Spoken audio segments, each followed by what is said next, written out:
Lyra, the protagonist of the trilogy, is the second Eve. To Pullman, the original Eve depicted in Genesis was not the cause of all sin, but the source of all knowledge and awareness. In the universe of the novels, when Eve ate the fruit of the tree of knowledge, she became the mother of humanity and introduced dust into the world. If Eve hadn't eaten the fruit, humans would have remained forever in a childlike state of ignorance in the Garden of Eden.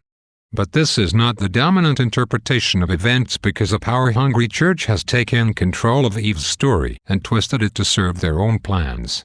They call knowledge sin and try to prevent people from learning more and growing wiser and more experienced. They think dust is evil and contrive ways to keep people away from it. Lyra, as the new Eve, must fall again in order to restore respect for knowledge. She must also pass from childhood to womanhood in order to restore dust, which has been leaking out of the world. Lyra Belacqua, whose first name means lyre in Latin and whose last name means beautiful water, experiences a sexual awakening over the course of the trilogy.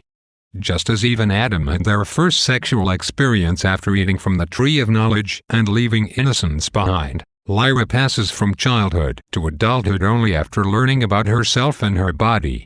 In Pullman's novels, the body is not sinful or dirty, but rather a source of beauty and strength. Lyra, who is more or less raised as an orphan, has a streak of adventurousness that makes her the perfect heroine for Pullman's story. Lyra is hungry for experience. She is rebellious and willful and obeys no one unless she thinks she has good reason to do so. Pullman's story about an impostor god and a rebellion against an all-powerful church demands a character as headstrong, adventurous, and strangely innocent as Lyra.